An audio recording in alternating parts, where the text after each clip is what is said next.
Tonight, we are not witnessing a routine diplomatic disagreement.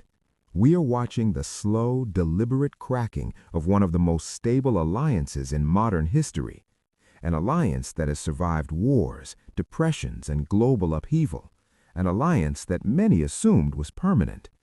But permanence, as history reminds us, only exists until power decides otherwise. What unfolded this week between Washington and Ottawa is not just controversial, it is unprecedented. For more than a century, the United States and Canada have functioned as partners so closely integrated that their economies, militaries, and political systems became intertwined. Disagreements happened, but never at this scale, never with this level of open coercion. That changed the moment Donald Trump floated the idea that Canada should consider becoming the 51st American state. At first glance, it sounded absurd, a rhetorical stunt, another Trump provocation meant to dominate headlines. But diplomacy does not operate on vibes, it operates on signals. And in geopolitics, words spoken by presidents are not jokes, they are probes. What Trump issued was not a suggestion, it was a test of how far pressure could go, a test of how much sovereignty Canada would tolerate being questioned, and most importantly, a test of whether Ottawa would respond like a subordinate or like a nation. For days before the announcement, something strange had already been happening. The usual flood of Trump's political messaging went quiet. No trade threats, no tariff warnings, no social media outbursts. That silence, analysts know, is never empty. It is the pause before action. It is the sound of a strategy being finalized. Behind the scenes, diplomatic systems on both sides of the border were detecting movement. Old briefing frameworks were being pulled from storage. Language that hadn't been used in decades began reappearing in internal documents. These are not things governments do unless they are preparing to fundamentally alter a relationship. Then the statement landed. Trump framed the idea of annexation as fair, logical, and beneficial, but power rarely announces itself honestly. This was not about unity, it was about leverage, a demand disguised as an offer. And that is when Mark Carney moved. Not cautiously, not symbolically, but with speed and force that stunned even seasoned diplomats. Within 48 hours, Canada activated mechanisms it normally reserves for major geopolitical confrontations. Trade officials were mobilized, financial regulators began reviewing amateur exposure, energy authorities started evaluating access agreements that U.S. corporations depend on. This was not protest, this was positioning. Carney understood immediately that Trump did not. If you wait inside a power play, you become trapped by it.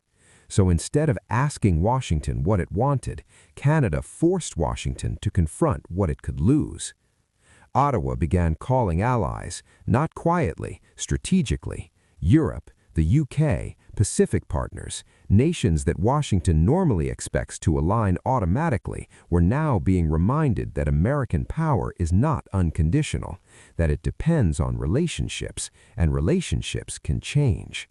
This was a masterstroke, because Trump's leverage has always depended on one assumption, that the United States stands at the center of a loyal global network. Carney attacked that assumption directly. He didn't challenge America's strength, he challenged its isolation. And suddenly, Washington had a problem, because you cannot bully a neighbor when the neighborhood starts watching. At home, the effect was just as dramatic. Canadian public opinion hardened almost overnight. What Trump thought would divide Canada did the opposite, it unified it. Polls surged, support for Carney skyrocketed. The idea that Canada was being treated as something less than sovereign triggered a wave of nationalism that had not been seen in generations. People were not angry because of economics, they were angry because of dignity. And Carney spoke directly to that. In his address to the nation, he did not sound theatrical, he sounded resolved. Canada is not for sale. Canada is not for annexation. Canada is not for negotiation when it comes to our sovereignty. That was not rhetoric, that was a red line. And when leaders draw red lines, the world pays attention. What made this moment even more dangerous is what happened alongside Trump's statement. Treasury officials began floating financial pressure. Military planners increased exercises near Canadian airspace. Trade negotiators began hinting at penalties. This was not coincidence. It was a coordinated pressure campaign. Not to take Canada tomorrow, but to teach Canada something.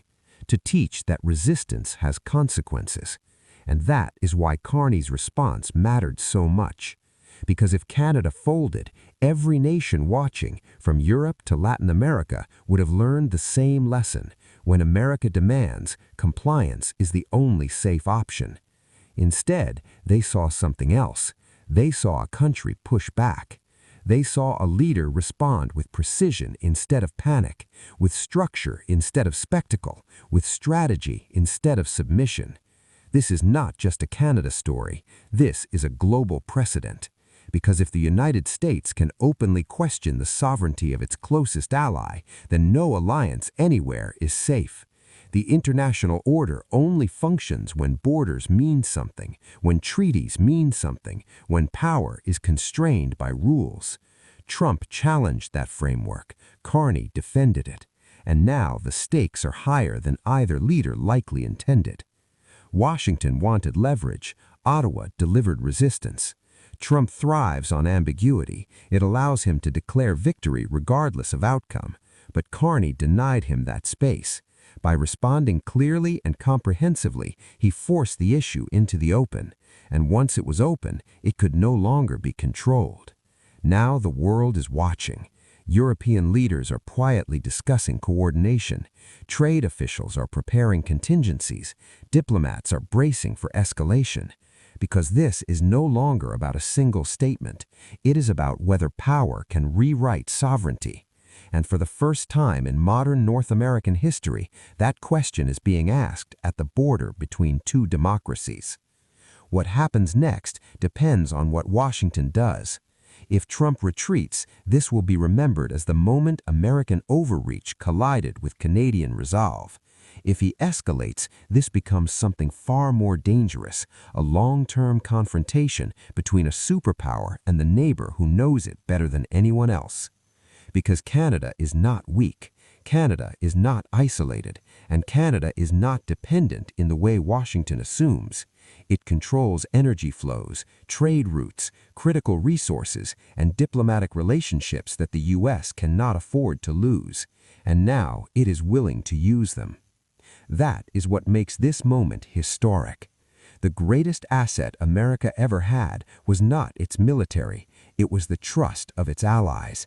And in 1 week, that trust cracked. Not because of an external enemy, but because of a self-inflicted decision.